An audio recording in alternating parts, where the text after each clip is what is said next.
Let's get ready to rumble! Oh my God! Unbelievable! Down goes Frazier! Down goes Frazier! It's time! You're listening to New Mexico's only mixed martial arts and boxing podcast, The Low Blow, on AdamCombatSports.com and Fight Fans Radio. It is another episode of The Low Blow, episode 189 to be exact, on Fight Fans Radio, SouthwestFight.com, and MyMMANews.com. I am Justin Gidgem, joined by Jorge Hernandez. What's up, man? Not a whole lot. If MMA were a draft, obviously John Jones would go number one. Who would be your number two pick? You stole my question, man. Did I? That's weird. But I don't know. I mean, you got to take, I guess if you're looking at building your own organization, I guess Ronda Rousey would be number two. Okay. In terms of like young talent, who's on the rise, you got to take a look at who's going to make you the most money. And internationally, that's Conor McGregor. He's not necessarily the best fighter, but in terms of actually being a draw and people wanting to see him, it's probably him. Sergio Pettis. But I was just going to ask you, Uriah Faber did this MMA draft camp thing last year at the UFC International Fight Week. Would a actual draft be possible in mixed martial arts, I guess, in terms of how you would set it up? Would you do it by organization? Would it be, Bellator, UFC, or would it be by maybe team? Like, how would that work? I mean, it's hypothetical. It's one of those ridiculous fantasy questions, but I guess it would have to be by organization. You would take, a guy comes out of college, whatever state, wrestling or college wrestling champion, 2 years at a gym, and then, they get selected by either the Bellator or UFC. Would it be possible, or is that just two organizations working together for a common goal? That wouldn't work. Yeah, that'll never happen, Jay. Yeah, You're probably. Crazy. You're crazy. Get the hell out of here. You're on the same stuff John Gruden's on. Get out of here. I am, man. Today's show, no fantasy talk. We're talking reality. We're talking Money Mayweather's latest win over Marcus Maidana. We'll preview a couple of cards. First, UFC Fight Night returns, Matt Brown versus Eric Silva, and we'll break down a local card, Jackson's MMA Series Proteges card, in a unique venue at the Rail Yards here in Albuquerque, New Mexico, so we'll discuss that. But first, you can always get in touch with the show through social media, Facebook, Twitter, through Low Blow Podcast on Facebook, through @TheLowBlow on Twitter. We're also available through email, lowblow505@gmail.com. We're also available on YouTube, youtube.com/lowblow505. I think, Jorge, you have an interview with Eric Perez in Spanish. Is that correct? That's right, and it's translated and transcribed for you folks that are Spanish impaired. That'd be me. You can always listen to the show on Stitcher, Spreaker, Podomatic, and on iTunes. And, of course, follow the Fight Fans Radio Network family through Facebook, Twitter, YouTube, and Ustream. And also follow SouthwestFight.com. They're going to have a lot of news concerning the latest UFC card in the weeks coming up. We're less than a month away, so they're going to be breaking all that news. And also go to MyMMANews.com, our new affiliate, pretty cool website, pretty unique website format, so please go check them out. So, man, let's get into the standing A count, the top 8 stories in mixed martial arts and boxing. And as usual, we begin with the latest Holm, Gina Carano talk.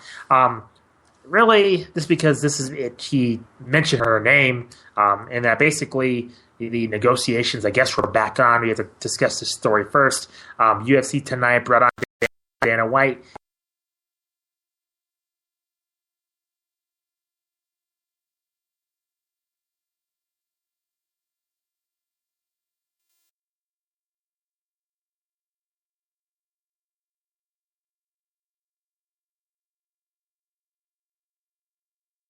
I guess I want to ask you, Jorge, in terms of both fighters, who needs the UFC contract more? Oh, man. I think because of where she is, and obviously Gina does not need it. Gina's doing fine outside in her acting, and she's been doing fine, or else she would have come back a long time ago. Maybe she's going to use this to kind of uplift her name a little bit more to launch her into, into stardom, I guess. Because right now, I mean, let's be honest, she's maybe a D-list, C-list celebrity that's doing pretty damn. I disagree, Jorge. You think she's a B-list? You think Gina Carano is a B-list celebrity? You'd be surprised, man. Look what she got the Esquire cover without doing anything. She was voted second hottest woman alive with not being in the news. I mean, that was right after the what's that movie called with Channing Tatum? I forgot. But she was in that movie, then she didn't really do much. I mean, she's been getting her media coverage is kind of confounding because she's not really that, outgoing, but yet people find her irresistible, and she gets on these, hottest women alive lists.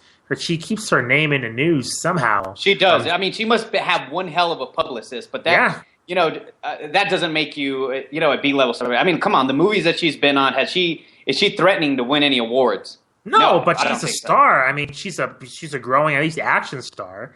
And I think if she pursues the movie thing fully, I think she's kind of flirted with it. I don't think she's gone 100% into the movie realm yet. I think if she was actually committed, like The Rock, I think she'd be a pretty huge star, in my opinion. Yeah, and as far as that commitment, so I see maybe 2-3 years down the line, and that's what I'm saying, that I think her fighting in the UFC and maybe giving Ronda Rousey a hell of a fight, let's just say, for instance, I think that'll launch her into the limelight, not just in MMA, but in general, in entertainment. So as far as who needs it the most, I think it's Holly Holm, dude. I mean, we mentioned that Carano's okay. A lot of people don't know this, but Cyborg's only 28 years old. She's not that old. Holly Holm is, early 30s. I think out of anyone, she needs this, especially if she's not going to fight Cecilia Braekhus. And the issue with the Cecilia Braekhus match is that, I don't know if we mentioned this a couple of weeks ago, but Cecilia Braekhus is self-promoted now. She left Sutherland Promotions recently. Wow. So now she's her own person now. She's in charge of herself. So this might make, a contract a little bit easier, but do I think Holly Holm's promoter can generate $200,000 for either fighter without Sutherland Promotions in the picture anymore? No. That's why Holly Holm needs this fight more than the other two women. He's out of his mind. I mean, I don't think you're more hip to, the European boxing scene than I am, but I don't know if that's going to draw that kind of revenue anywhere. And no way. Not anymore. Not with Sutherland. Not with Sutherland out of the picture, because they're one of the biggest promoters in Western Europe. With them gone, this fight just lost, not necessarily its luster, but just lost the type of money that it could have generated in Europe, just because neither fighter will make that much money here in the United States. Yeah. Hopefully she makes the right decision, because in the fight game, you wait too long. I mean, you missed that opportunity. You need to take advantage. While her name's in the news, people are starting to know her name, and now's the time. And the longer you wait, you miss that opportunity. No, do you agree with that it is her? Yeah, I agree. I agree with you, Jorge. And like you said, Gina has. Just think. Coming back to mixed martial arts, having to cut weight, having to train, having to go through all the BS. Having to prepare for a fight in which she said it herself she did not like beating up people. Instead, she's living a comfortable life. She's make-believe fighting on movie sets. She gets paid a lot. And it really, when you heard her speak in interviews, it didn't seem like she had a passion for fighting. Ronda Rousey, you could tell she likes to fight. She likes to win. She's a competitor. But Gina, she wanted to kickbox to lose weight. Ronda Rousey was bred from birth to be, a competitor. Her mom was a master judo player and trained her that way. With Gina, she doesn't have that type of background. So if I'm sitting in her shoes, unless they offered her a major deal, an insane amount of money, why would she come back? It would have to be a huge deal. And not only for that, would she really come back for one fight? So I'm sure she misses the training and kind of the environment, but does she really miss having to cut weight? Especially now, she hasn't fought in so many years. So I think Holly Holm needs it more, and I think will be, for me, Jorge, and I don't know if you want to bet me this, I bet you Gina Carano never signs with the UFC. You think so? I'll bet you. Okay, I'll bet you lunch or dinner. All right, a really nice lunch. You're taking me to You're taking me to Vernon's, damn it. No, I'm just kidding. All right. You named the place, and she won't end up there at all. Okay, and I disagree. I think she'll ultimately do it. I don't know. I think we may be discrediting her. I think she is a competitor in a way, just because. I mean, let's not forget one of the last times we saw her out was her giving Cyborg hell in that first round, despite the fact that she was kind of overwhelmed in that contest. But nonetheless, one contest I'm extremely excited about is this Terrence Crawford and Yorkis Gamboa fight, June 28th in Omaha, Nebraska. Now, Omaha, Nebraska obviously isn't a mecca for boxing, but Terrence Crawford, being an extraordinary amateur out of Nebraska, he picked apart guys like Mikey Garcia in the amateurs. Now he's going to defend his WBO title against Yorkis Gamboa. Gamboa I don't know if he's more known because he's 50 Cent's fighter or because, he's an okay fighter himself. But the fight's going to be televised on HBO. Terrence Crawford, one of the most underrated boxers in the game, I feel. And this fight is a perfect fight for Crawford to kind of build himself in the mainstream. If Yorkis Gamboa is able to get past Crawford, then, he can definitely make some noise and be considered, one of the top 20 pound-for-pound guys again. But I just don't know if Gamboa can deal with the craftiness that Terrence Crawford does bring. Crawford did travel to Glasgow, where he took on Ricky Burns and took his title. Ricky Burns, especially out in the United Kingdom, there's a good chance that you're going to get robbed if you fight him in a close fight. But Crawford outmatched him, defeated him, and took that title. So the judges couldn't screw him there. Nonetheless, this is a pretty exciting fight. Gamboa, he hasn't been any active the past 2-3 years actually, and he's already going on 32 years old. So this former Cuban amateur standout now, he's going after Crawford, a 23-0 fighter with 16 knockouts. If you've never seen Terrence Crawford fight before, make sure you check him out. But he's the type of fighter that you're going to appreciate his technique, or you'll probably think is boring. I mean, he fits one of those two ends, and for him to be able to pull a knockout against Yorkis Gamboa, he's going to become a household name in boxing homes, I think, if he were able to knock out Yorkis Gamboa on HBO June 28th. Looking forward to seeing it. And, I think compared to 2013, I don't think we've seen the rise of, up and coming boxing talent like we did in 2013. But certainly, if Crawford gets this win, he can add that name to the list. Kat Zingano, some good news for the women's division and something that may give UFC some leverage in the Holly Holm situation since Kat Zingano's cleared to train. She announced on her Twitter account that she's been officially cleared to do training again. She's been recovering after ACL surgery, as well as the death of her husband. Zingano's really had some life issues to really handle and deal with. So looks like she's back to training. There's a bunch of competitors for her to come back to besides Ronda Rousey, certainly Sarah Kaufman, Leslie Smith, the Misha Tate rematch. I think Zingano has a lot to offer. I think the question is her mental state. She's been through really two dramatic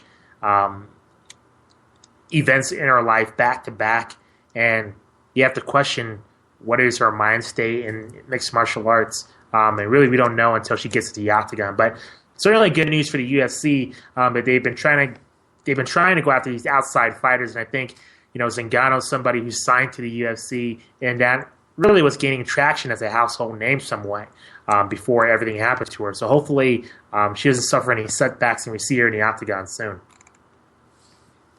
And in other news in boxing, this is more on the entertainment side. A little bit of entertainment news for you guys. Jamie Foxx, who obviously Oscar-winning, Oscar-nominated, this guy is one of the better actors in Hollywood. He wants to play Mike Tyson in a movie. So Jamie Foxx, of course, is a hilarious guy. He's known for his Mike Tyson impressions, and he says he'd love to play Mike Tyson in a very serious film. Foxx was on Live with Kelly and Michael this past week and told a story about how he had actually spoken to Tyson about the idea and how over the years he's gotten pretty tight with Mike Tyson. This fight, for Jamie Foxx to be able to play him, I couldn't really think of any other guy to really play him. I mean, Can you? I think he'd do one hell of a job also. I know the perfect guy that can play Mike Tyson better than Jimmy Foxx. Who is it? Mike Tyson. He's already done it with his documentaries. I mean, to me, his spoken word on HBO. I think him as I mean, he's recapped his life so vividly, so in depthly. I mean, do we really need to see a movie? I mean, don't disrespect to Jamie Foxx. I'm sure it'll be a fantastic movie, but I mean, Mike Tyson, the guy's pretty much an open book, and I want to say I think he's pretty honest about his past. I don't know about his future. I mean, he did lie about being sober. So I think you have to dismiss that. But certainly in terms of his boxing history, his demons that he's fought, he's pretty, he's pretty, what's the word? Just upfront about his past and really willing to really discuss that with anybody. I mean, if you ran to Mike Tyson onto the street and you ask him about his boxing career or what happened in his personal life, he'd pretty much tell you without any hesitation. So I think the movie is probably going to get made. I just think, overall, I mean, the man's still alive, and I'd rather watch one of his documentaries. But I'm sure Jamie Foxx will win another Academy Award if that movie gets made. No, I completely agree with you. I think it'll be one hell of an acting gig for Jamie Foxx to take care of, and I think it'll do well. I mean, both guys are very popular still in every realm of entertainment, not just boxing, not just whatever community you want to put these guys in. It'll do pretty well. You just need a good director and a good producer, and I think you've got a smash hit. Agreed. You got to talk about this. I call it garbage because I think it is. Chris Lytle in negotiations to box Roy Jones Jr. later this year. This seems pretty ridiculous. First it was Anderson Silva, now Chris Lytle. Chris Lytle, pretty much retired. But it's just, I guess we have to put up with this in the fight game, man. In team sports, I mean, let's say with Barry Sanders, Barry Sanders retired from the Detroit Lions. We're not going to see Barry Sanders play in the Arena League. I mean, mostly guys in team sports, once they retire, or they usually come back, for a miracle run. But mostly they don't go to a lesser promotion. They don't lessen themselves in this playing overseas mostly. I just think this is kind of ridiculous. Lytle retired following his win over Dan Hardy. Lytle did box. He has a boxing record. He's 13-1, whatever that's worth. But certainly kind of a waste of time. And hopefully this doesn't get put on pay-per-view. Hopefully this is like in some, I don't know, barn in Iowa somewhere. So we don't have to see this. But I'm sure this will be much in the news because both guys have some. Roy Jones Jr. is a legend, and Chris Lytle had a promising MMA career. So I'm sure we'll be hearing a lot of this in the future. And I just wanted to point something out, Jay. Before Menzel gets drafted is trending on Twitter right now. I mean, this is hilarious. Well, you'll see the sad memes of his faces on there too. I think I got one. Kim Kardashian hooks up with astrophysicist Neil deGrasse Tyson before Johnny Mandel gets drafted. That's put it on a T-shirt. Yeah, man, I'm gonna have to. More news, and it's really weird. Former UFC welterweight fighter Chris Lytle is in negotiations to box Roy Jones Jr. later this year. It's not even just a rumor. The thing is in negotiations, Jay. I'm going to repeat. Hey, I just read that story. So for whatever reason, the MMA fighters love the idea of going up against, boxing world-class fighters. Roy Jones Jr. has been rumored to fight how many guys already, man? Whether it be Rampage, whether it be Anderson Silva. Just a really weird way that Roy Jones Jr. is keeping himself relevant. So on tonight's episode of UFC Tonight, Ariel Helwani reported that ex-UFC welterweight Chris Lytle, and this was last night. Am I correct that it happened, or was it tonight? Yeah, I think we read the same story, Jorge. Yeah. So apparently they're in negotiations to fight Jones later this year. Yeah. I don't get it. The fight, would probably be scheduled around 10 rounds. And will probably take weight at light heavyweight 175 in boxing. Just doesn't make sense to me. Lytle, of course, ton of fights in MMA. I think it's about 50 fights that he actually has in his career. So, yeah, just doesn't. This matchup just doesn't make sense. I don't know what Roy Jones Jr. is trying to prove. What is he going to get out of defeating an MMA fighter? Just you're a legend. I mean, in the 90s, you were arguably the best fighter of that decade. So for this to take place, it's just, Roy Jones Jr. is trying to turn himself into a sideshow. Yeah, it's pretty depressing. Roy Jones, I think he's a pretty decent analyst. You just stick to that. I don't think he needs to do this publicity stuff. It looks like you have some news about Ray Borg versus Ryan. I think Benoit. Is that how you pronounce it? Or I think Benoit. Ryan Benoit really? also fought? I think Anthony Burchak. Right, when we had Anthony Burchak on a few months ago, I think Ryan Benoit was actually his opponent. If I'm not mistaken. It was. Yeah. So Ray Borg, of course, a fighter here out of New Mexico who debuted in the UFC not too long ago here within the last couple of weeks. Losing a tough split decision to Dustin Ortiz, will step back into the cage at UFC Fight Night 44. Pretty quick turnaround, right? I mean, he won the fight on Legacy. 2 weeks later, he's on the UFC card. And now what will be maybe 7 weeks about 7 weeks out that he's on the card in San Antonio that's headlined by another Albuquerque-trained fighter in Cub Swanson. It's a pretty good contest for both guys. I don't think Ryan has won a fight with the UFC. This might be his first or second fight with the organization. But nonetheless, for Ray Borg, he needs to pick up a W. This would be a good opportunity to do so from a guy who isn't too successful or too experienced when it comes to UFC fights. His last time out, he did take on top 15 flyweight in Dustin Ortiz. So a pretty big matchup that he had last time. But he performed well.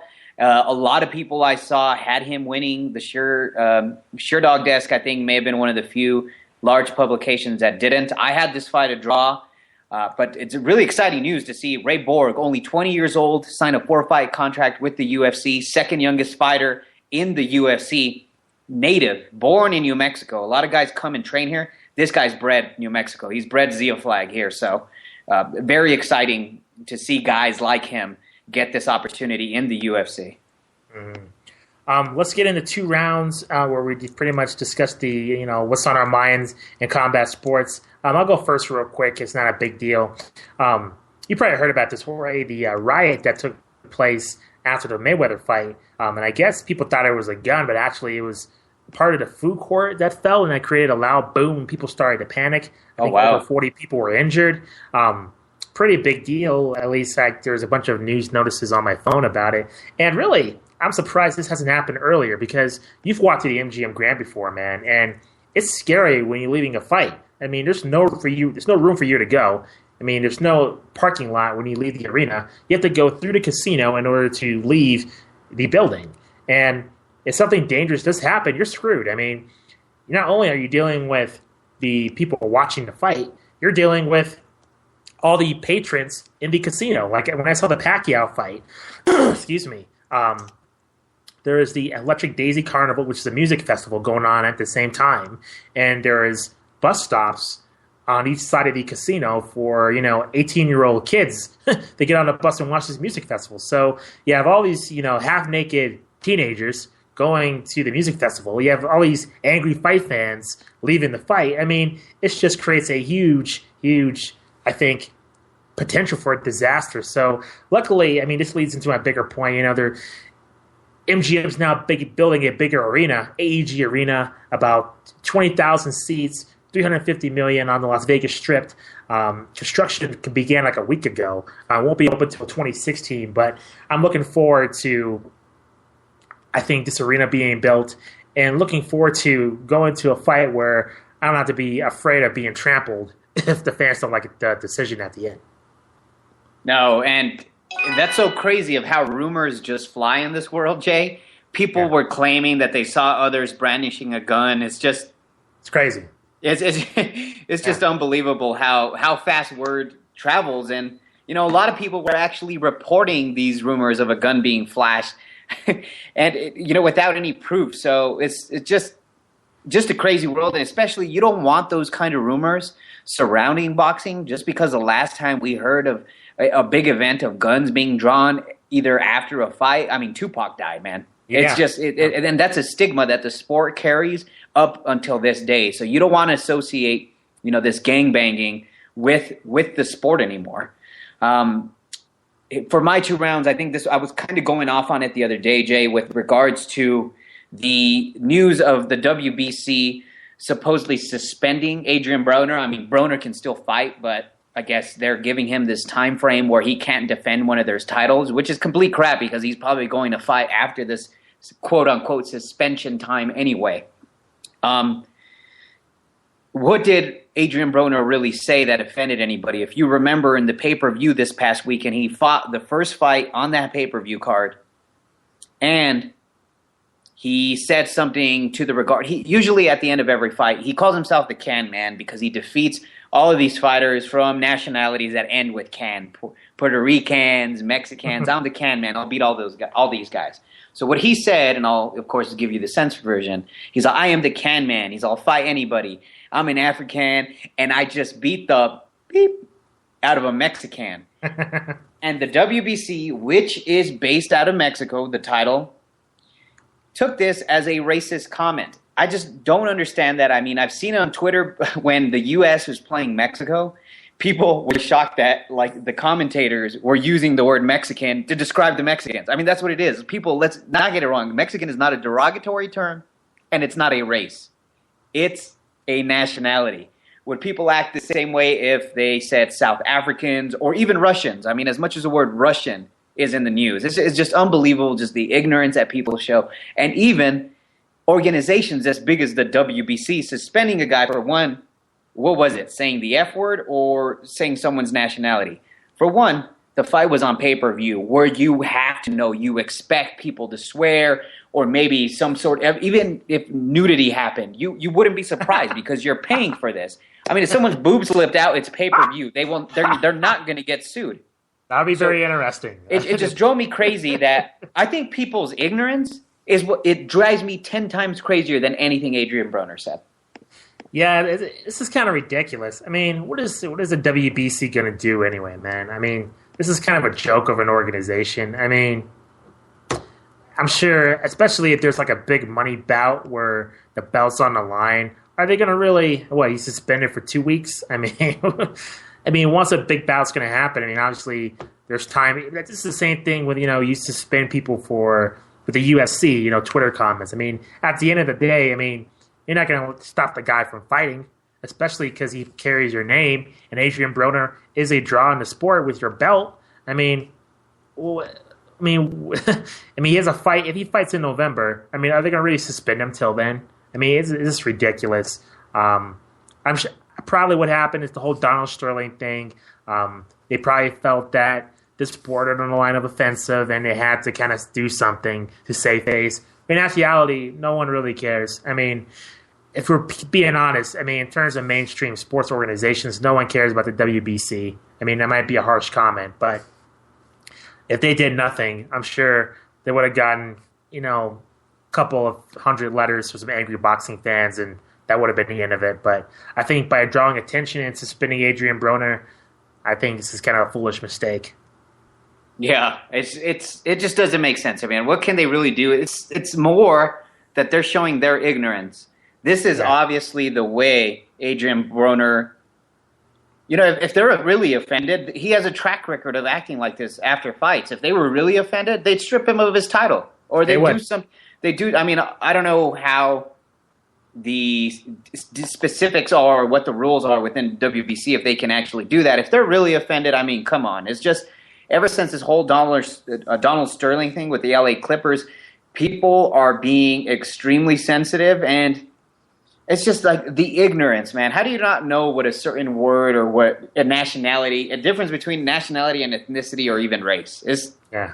It's just unbelievable to me. So that's what I've been writing on, and I'm glad to get it all off my chest. Yeah, pretty ridiculous. And if you brought up Adrian Broner, let's talk about him real quick. I guess let's work, down towards up the card. Adrian Broner gets the victory here. Besides the suspension, does this victory at the end of the day over Carlos Molina pretty much, is he back in the good graces of hardcore boxing fans as kind of the future, or do you think it's going to take a couple more victories to erase the Maidana knockout? It's going to take a few fights to erase that Maidana knockout, especially because of, I know we'll touch on this later, how well Maidana did against Mayweather. It's just like, oh, this guy's a pretty decent fighter. But for Adrian Broner to be back at the top of his game, he's going to have to win a title. And for him to consider him the future, he's still fairly young, Jay. He turns 25 this summer. I mean, where have the years gone? I remember he was 21 years old just a few days ago, and the years just flew by. But for Adrian Broner to make his way back, he's going to have to fight one of the top guys. You know who I would like to see him fight? I would like to see him and Lamont Peterson fight.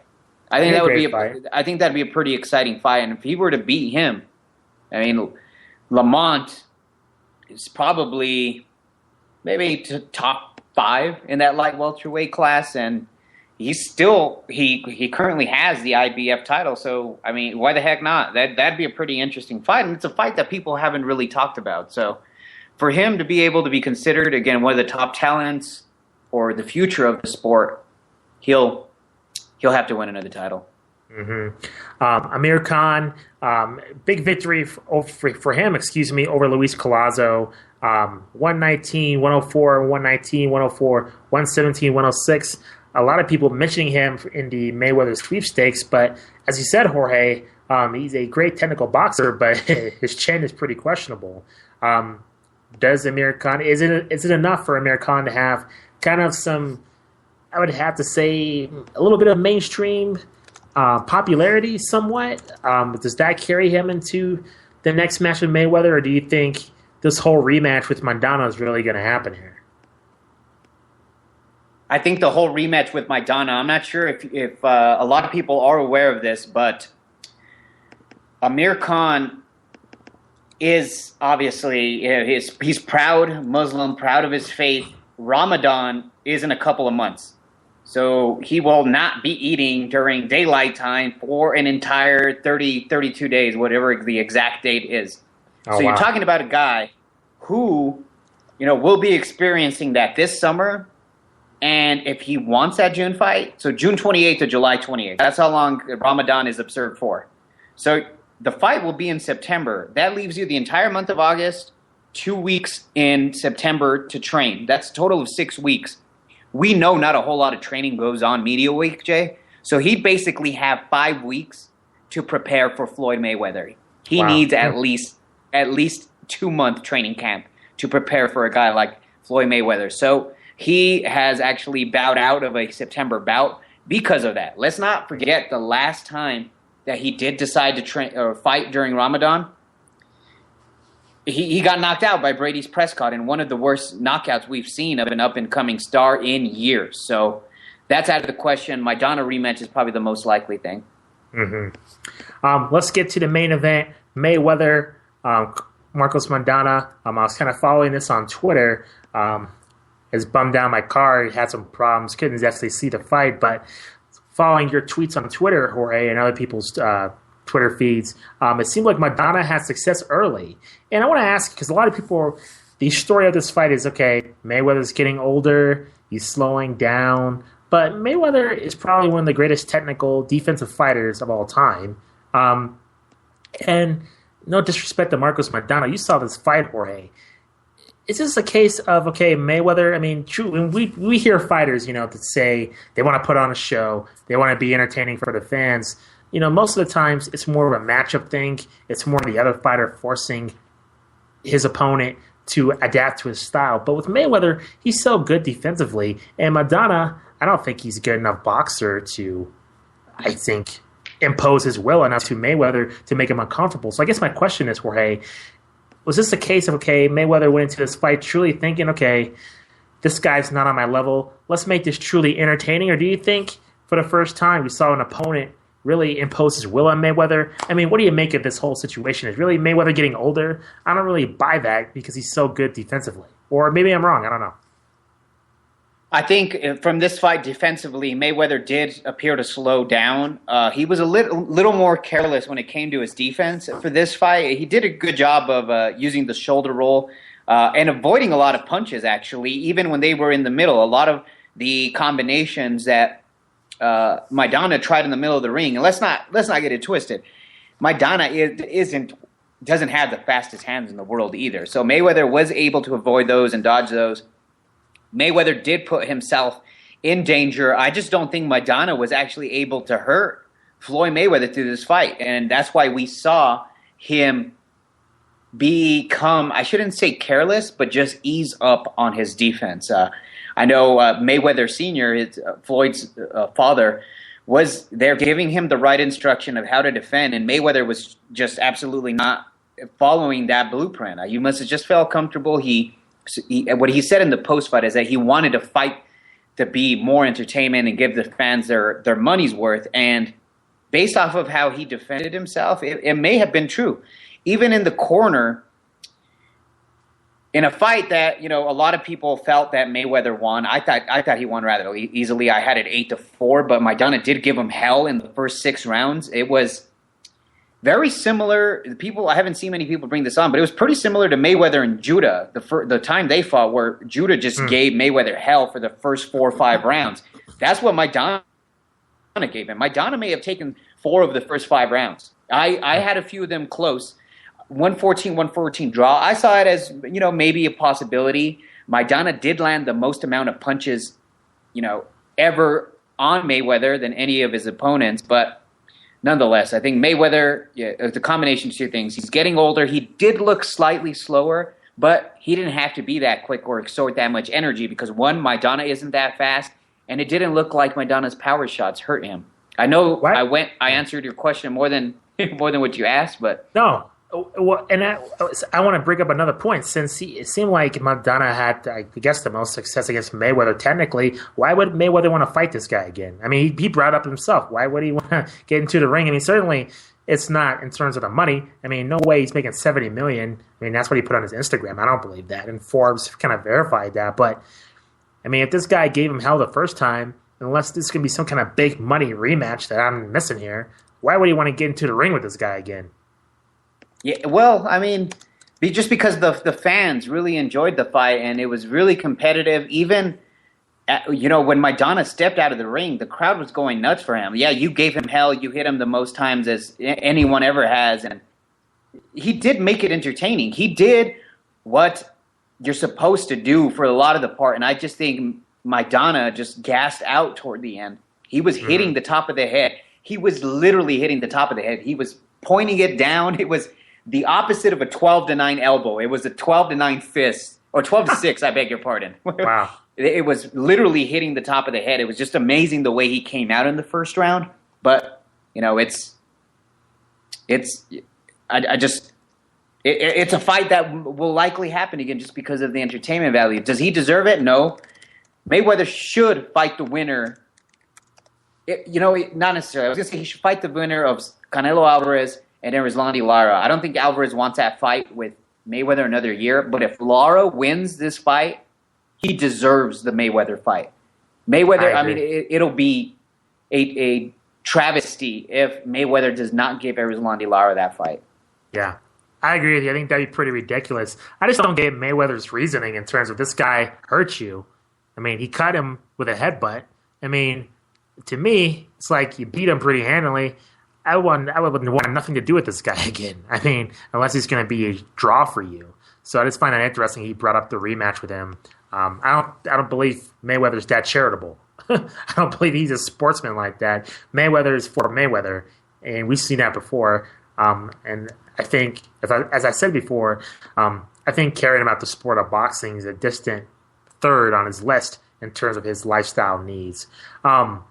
Anything else you wanted to kind of comment on this fight, Jorge, before we move on to Jackson's MMA? I know Rick Ross wrapped out Adrian Broner to the ring there. Anything else that caught your eye? Celebrities, mainstream attention. How did Mauro Ranallo do in his fight commentating? Mauro did a great job. I mean, yeah. Mauro, I was always a Pride guy back in the day. I'm a Mauro guy as it is, but I think me too. Getting more and more respected by the boxing community, especially because of some of the history that he knows. He's a historical genius when it comes to either any of the other combat sports that he's been a part of, but he's becoming really sharp when it comes to his boxing IQ, and I think he's doing a great job in bringing the excitement. It's a different style than most fans are used to. He's nothing like Jim Lampley, but I think it's a style that people like, and it doesn't hurt that the network he's on has the better fights in HBO. I mean, let's not get it twisted. It's the truth.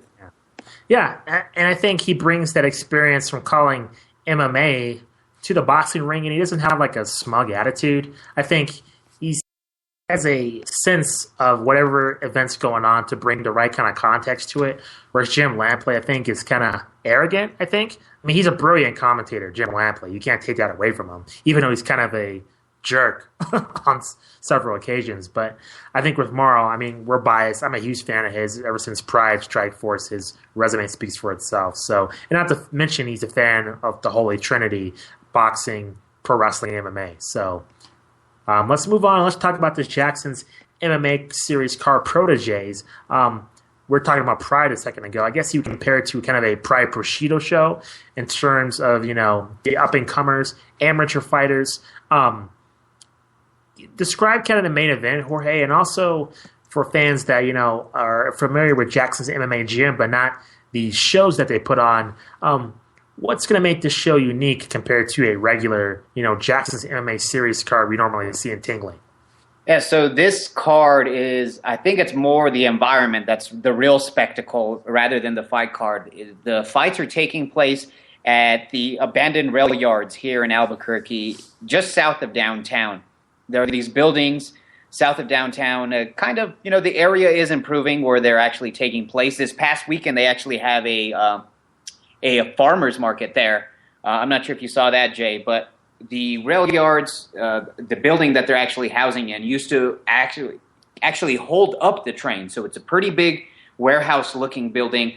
The fight's going to be held there. There's going to be LED TVs to, you know, basically, you know, make it look like a good environment. For people that have been to the Jackson's MMA series, which is usually a pro and amateur event, the lighting, the setup, the music is first class when it does come to it, especially in a local community like Albuquerque or New Mexico MMA. It borders the second and third tier major league events, Bellator, for example, World Series of Fighting. I'd say it's a little better than World Series of Fighting in the presentation. Oh, wow.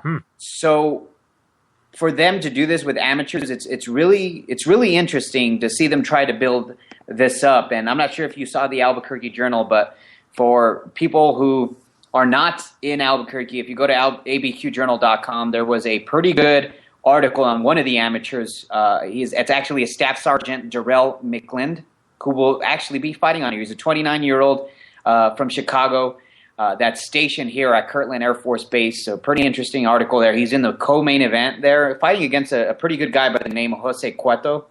But the main event, it is a rematch of a fight that previously happened. Ricky Esquivel, he's coming off of a loss to one of the upcoming prospects here in Albuquerque by the name of Jerome Rivera.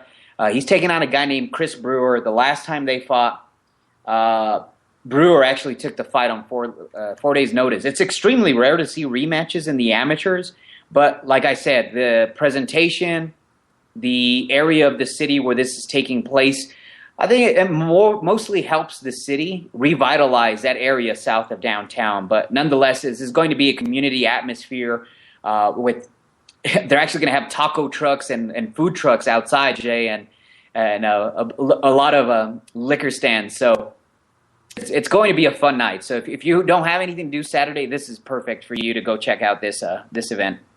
Yeah, and I think it's one of those cool things. I think it's a brilliant idea. I really do. It's kind of on the DL. It's kind of one of those cool things you go attend. I think if they do this on multiple occasions, this could be a kind of a thing that we could see other, you know, sports events to pull off the same thing also. And also you have a little boxing too. It would be great to see some boxing cards there as well. So hopefully if this event's successful, I'm sure we'll see other boxing cards in there too. Manziel just went to the Browns. He did. He doesn't look too happy, to be completely honest. He does not. He's you know, just real quickly, you know, this is football talk, but I heard on the radio, he's like, oh man, I don't want to go to Jacksonville. But at least Jacksonville has a golf course, a beach, and the weather's nice. Instead, you know, there's no beach, the weather's terrible, and you've been to Cleveland before, Jorge. It's not the nicest place to go to. How fitting is this? That this guy, oh man, is this karma for the arrogance that he has? I like it. Personally, I like it. But I, of course, come from, you know, the background where I enjoy these guys being themselves and having fun the way the Diaz brothers do in MMA or Adrian Broner does in boxing. I like these type of guys, but do you think this is karma coming back to him? It is. I like the spectacle too, and I'm glad he did not go for the Cowboys. I like ESPN, but man, if he went to the Dallas Cowboys, I would not watch that network for at least a year or two because it was nothing but Menzel and Cowboys talk. My goodness. But luckily, he goes to the Browns. That means he's in obscurity. No one cares about Cleveland, so he'll get his claim to fame, and then we'll move on. We're about 15 minutes away, so let's break down this UFC Fight Night card. It's on Saturday night, so it's competing with the Jackson's Protege Series. Main event, Mac Brown, Eric Silva. Get this, Jorge. Matt Brown is a 2-1 underdog in this fight. Pretty bizarre considering Matt Brown's been kind of on a roll lately. Is this, this is a main event for Matt Brown, but as we were talking about Jorge, Matt Brown, I think it's time for him to fight elite fighters now. Eric Silva, up and coming, pretty decent fighter, pretty talented, but certainly not in that elite top 7. If Matt Brown wins this fight, I know he was scheduled to fight Carlos Condit before his back issues. Certainly, if he wins this fight, it's time for him to fight somebody legit in the welterweight division, right? Yeah, no, I completely agree. What's your prediction in this one? You going Silva? I have a feeling you're going Silva. Oh, it's so easy to pick against Matt Brown. I think, I want to pick Eric Silva, then I think of the John Fitch fight. And Matt Brown's really tough. I think if this fight was going on where Matt Brown was still in his rhythm in terms of fighting consecutively, I would probably pick Matt Brown, but the layoff concerns me that he's not the same fighter after this backs thing. I got to pick Silva reluctantly. I think Silva's been kind of a bust after showing some potential, but I think Silva will pull it off here. But I'd be non-surprised if Matt Brown knocks this guy out, but we'll see. What do you think? I don't know. I think Silva needs this fight much more than Matt Brown. I think so. I think especially because of where they're in the standings. I mean, Silva's barely ranked at number 14. Matt Brown's right in the middle there. I don't know, man. I think I'm going to go Silva just because he needs this fight a whole lot more. Yeah, this card's pretty good. I mean, you have, my reluctant fighter, Konstantinos Philippou, the new Yushin Okami. He's taking. I just think this guy is not neat. I think he's all right, decent fighter, but certainly overrated. I don't really care about this fight, to be honest. Taking on Lorenz Larkin, another guy. I'm just going to be honest. Decent talent, but I just think, he lost to Brad Tavares. He lost to Francis Carmon. He lost to a bunch of guys I just don't like watching him fight. Really, it's Lorenz Larkin, Philippou, Carmon, Kamosi, Tavares, all these guys in this middle-of-the-road middleweight division. I cannot stand to watch them fight. I think they all bore me, man. Here, some interesting news. I think you might find this interesting. Who's ranked number 12? Larkin, of course, not ranked right now. Larkin is the 2.5 to 1 favorite going into this fight. I guess I'm a little bit surprised because Philippou's the veteran. And also the higher ranked guys. Whatever, man. I really talk about, Eric Koch, Darren Cruikshank. That's going to be a great fight. And Neil Magny, Tim Means is back in the octagon. He is, and we're pretty excited on SW Fight. My colleague over there, Philip Lujan, actually posted a good story on how this is shaped up to be a good fight there, a good welterweight bout. Means is a 2.5 to 1 favorite, but I expect that to be one of the better fights of the night, to be honest. I think he'll beat Neil Magny. I think Tim Means is a far talented fighter. Magny comes from the Ultimate Fighter. Let's see here. He does have you take a look at his resume. He has 2 wins, 2 losses. He's 2-2 in his last 4 fights. I think Tim Means beats this guy pretty handily. And I think hopefully we'll see Tim Means not fight a murderous row of guys. At this thing, man, when Tim Means first got into the UFC, he had a tough order, a tough task of this fighting all these killers. Fighting Danny Castillo. He had fighting Jorge Masvidal. Other than really fighting Justin Silas, his last 2 fights in the octagon were pretty tough fights, and really he was competitive in both of them. So hopefully he can build up his resume before fighting another guy in the top 15 or so. Hopefully, since those losses in the UFC, they keep him in the outskirts of the top 15 before giving him somebody serious. And I completely agree with you. It's yeah, even when he was cut, I mean, we both felt that he shouldn't have. So No. I think he's in the UFC to stay for at least a couple of years, to be honest. I think he's going to find a way to pull a win. Did you find him not exciting in any of the fights he was in before he got cut? Very exciting. Real exciting. I just think, the UFC, they are cutting guys that, are pretty good. Now, I don't know. I mean, whether you take a look at, and now this is kind of a weird comparison, but certainly, Jake Shields and John Fitch, those guys make way bigger salaries than Tim Means does. But you have to wonder, in terms of what kind of salary Tim Means is drawing here. If it's high for his ranking, that might be the reason, especially if he loses. So I think UFC are targeting guys that make more than the usual guy, that have pretty good agents, but if they lose, they're going to be cut immediately. So I think it's imperative that Means wins fights by any means necessary, even if he has to be kind of boring compared to his other performances. But I think as long as Tim Means wins, I think 2 victories, gets him in nearly the top 10. I do. It's just because of his talent. I think the guy's too good to remain just in top 15. He's 20-5. Yeah. I mean, the guy still has a pretty damn good record. So I think this is a good. I think it's a coming out party for Tim Means starting now. It is, and if he gets cut, I think easily he should end up in the Bellator tournament, and easily this is 155, so easily I can see him, looking for guys to fight either Alvarez or Michael Chandler. Tim Means, I think he's a worthy contender if things don't work out in the UFC. I think that's going to wrap up our show, man. Anything else you wanted to add before we say goodbye for this week? One more thing, boxing going down in Santa Fe Saturday night. Right. Holmes boxing, Tony Valdez in the main event. Brandon Holmes, up-and-coming fighter from New Mexico, 3-0, 3 KOs. Keep an eye out for him. He's looked really good in his last 2 outings. The fight can be streamed on, I believe it's orthruspromotions.com or orthruspromos.com. I can't remember right now what their full website is. But for $10, if you want to watch some New Mexico boxing, log in, pay it, stream it at your house or stream it wherever you want, and you'll catch some pretty good action out of Buffalo Thunder. They typically pack the house. I know it's about 1,600 people, but they do tend to fill it up and do a good job in doing so. I heard it's a beautiful casino from what I heard. It is. It is an amazing casino. It is a thing of beauty. If you've never been out to the Buffalo Thunder, whether it's to go to a fight or just take your girlfriend or whatever, wife, whatever it might be, check it out. I mean, it's a beautiful place to actually go. Yeah, my folks go out there all the time for their anniversary, so they love that place. That's going to wrap up our show, man. This has been episode 189 of The Low Blow. You've been listening to it on Fight Fans Radio, SouthwestFight.com, and MyMMAnews.com.